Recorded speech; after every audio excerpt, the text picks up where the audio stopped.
The Void. Series 1, Episode 4, The Fillim Perspective, by Richard Marcus Powell. Chapter 4. Landing on the planet proved to be remarkably smooth, a form of maglev or magnetic levitation used to stabilize and land the craft, with the reactor engine providing the main propulsion. Carter remembered how bouncy aircraft landing used to be in comparison. "Time to put your regulator in, Mr. Vincent," Denham reminded. "I didn't forget," Carter protested. "I just, How do you put this in?" Denham unwrapped his own packet and placed his regulator into his mouth. "The trick is not to force it back, but to roll it along the surface of your mouth," Denham explained. "It will snap into place. If you force it, it will just break and you will end up swallowing most of it. Not pleasant, but harmless." Carter placed the object in his mouth and did what Denham recommended, and it slid across his tongue, slowly moving it backward. He started to gag as the reflex was triggered by the intruder. He started to speak, but could not articulate the words. "Just a little further, you'll know when it's in position." Carter felt a little click at the back of his throat, and the gag reflex stopped as he removed his fingers. "God, that's weird. It feels like it should be choking me, but it isn't." "You'll get used to the feeling." "I doubt that. It feels like I've swallowed a cocktail umbrella." "Human Carter Vincent will be fine. The regulator is compatible to human physiology. Fillim have cybernetic implants for working with humans." "Is that right?" "Yes. Fillim cannot tolerate human atmosphere, so we selves have an implant that converts atmosphere into something we selves can breathe." "Is it uncomfortable?" "Yes, but you self forget it's there over time." "It's still preferable to wearing the full environment suit," Denham expressed. "I think I'd prefer the suit," Carter replied. "Rachel, could you lower the ramp?" Dr. Verlaine complied, and the back of the shuttle unfolded like origami, resulting in a small ramp leading down the back of the vehicle. "That was cool," Carter acknowledged. "So that all fits together and just folds up? That's quite smart." "Ship designs have had a lot of practice," Denham dismissed. The exterior was a lush meadow filled with something that was reminiscent of grass, but a pinkish-red color and with a broader leaf. There were trees in the distance that looked like giant pitcher plants, and he could hear the wind. "Human Carter Vincent like to be first?" Lux queried. Yeah, okay." Carter suddenly realized about what he was doing. He was setting foot on an alien world untouched by humanity. He was following in the footsteps of grand historical figures like Neil Armstrong and Buzz Aldrin, helping advance the human species. As he stepped out, he couldn't help imitating, "Thus spake Zarathustra," with the crescendo happening as his foot landed on the pink grass. "What was the relevance of the tune?"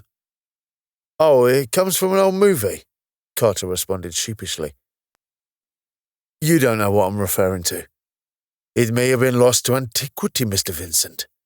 If I find 2001: A Space Odyssey has been forgotten and Paul Blart Mall Cop is still around, I'm going back in stasis. Is that a nudge-wink moment, friend?" "Yeah, for what it's worth," Carter answered. "Don't worry, Doctor. I didn't understand either," Denham shrugged. "Sure is beautiful here, though." Stunningly beautiful, but strikingly alien at the same time.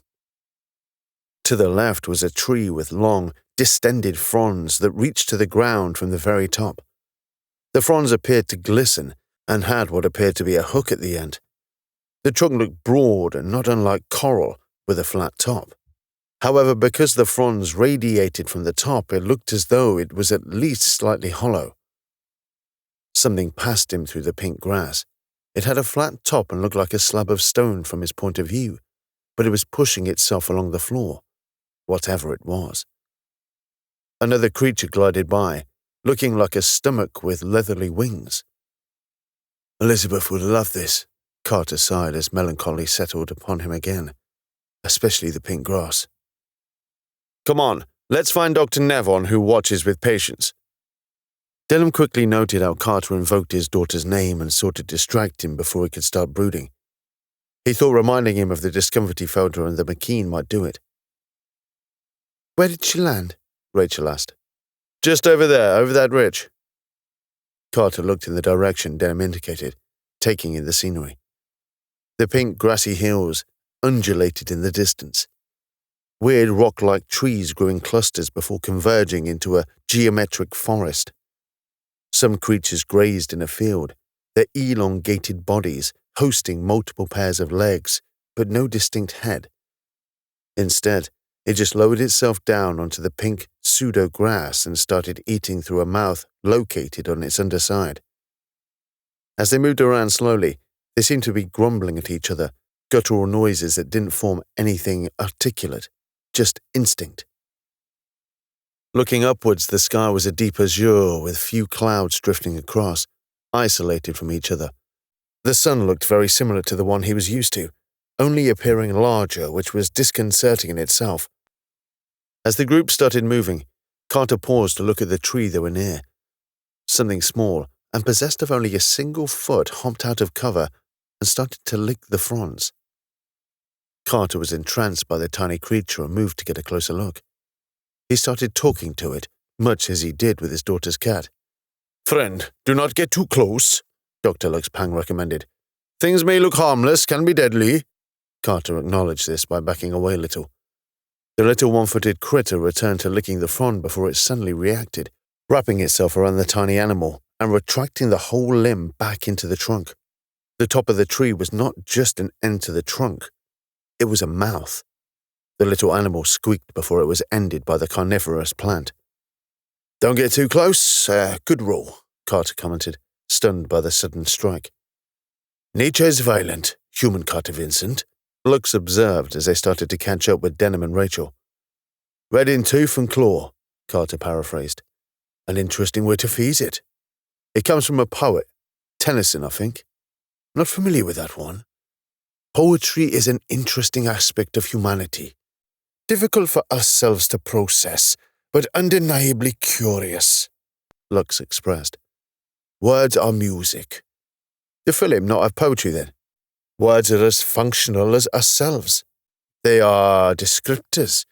They have their own aesthetic qualities," Lux continued. "Humans like to use words to mean multiple, often contrary meanings. We selves like words to have specific meanings. We must have a lot of trouble with human speech. We selves adapt. It is difficult, but we selves are learning." From the moment he had first encountered the Fillim, Carter had been fascinated by them. Physically, they had been nothing like he'd expected, but he was starting to get a bit more familiar with their cultural differences. Their relationship with the Republic was relatively recent, but they seemed keen to help. But there were limits. Fillim helped humans wherever they could, but they did stick to a golden rule: human technology only. The Fillim seemed keen on cooperation with many species, but there seemed to be a clear difference between cooperation and advancement. But they would not use any of their own technology. "It must be confusing to be amongst us all the time," Carter observed. "Very much so. But we selves are to learn from yourselves as much as yourselves are to learn from ourselves." Carter listened carefully, trying to separate the pronoun soup. "Well, if I can help in any way, do please let me know." "Thank you, human Carter Vincent," Lux expressed. "It is a pleasure to be building relationships with humans." "Likewise, Doctor." They continued in their ramble towards the Makeen shuttle. "It's also overwhelming," Carter suddenly quipped. "How so, friend?" "Look here. It's just so amazing," Carter gesticulated grandly. "I'm halfway across the universe hiking across an alien planet with a xeno friend, and the whole thing is just so beautiful." "Is that why you yourself is crying?" Carter hadn't realized he'd let a tear slip and quickly dabbed it away. "Yes," he lied. "It's just all so unspoiled. Makes me wonder whether Earth was like this before we spoiled it." "That is part of the reason we selves are here, friend," Lux reasoned. "To see if you selves can live here without spoiling it. I'll admit, we've not got a good track record." "That is an understatement," Lux commented. "Self is glad that you self can appreciate everything before yourself for what it is, and the same is true of the Republic. But the corporations still carry out the more base destructive tendencies of you self-species. I'm still learning about all that, Carter revealed. Companies didn't care back in my life, and they don't care now.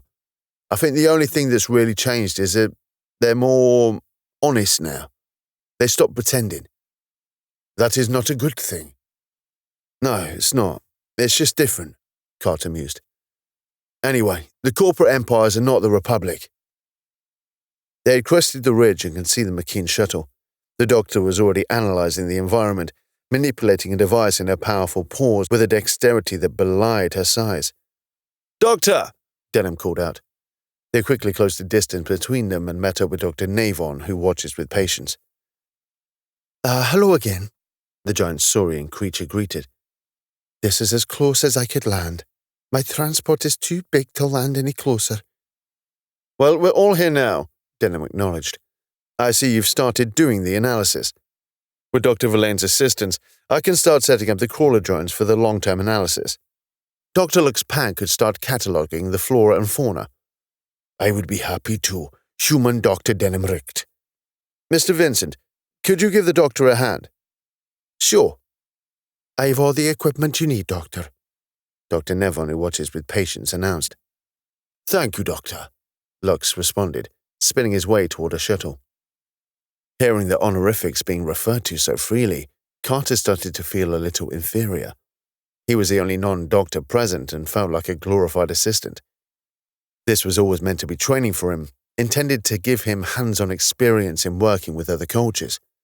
His analysis was to be how to improve working relationships between allied species. "Self has collected everything we selves need." Lux returned with some packs and a levitating trolley. "Can you self-carry this, please?" Carter grabbed the offered pack and strapped it to himself. "Do you need me to push that?" "If you self would, friend," Lux ceded. "It is not really built for Fillim to use." "How do I operate it? Is there like a motor?" "One button, 2 modes. Press to extend legs for when at rest. Press again to hover and move," Lux explained. "Modules go in front. In these modules we have specimen collection containers. In these, tools for scanning animals." "Small specimens only, then?" "Only need samples for genetic analysis," Lux added. "Whole specimens only taken in certain circumstances." "Okay. Now, is yourself ready?" Carter nodded. "Then let us selves go forth and discover."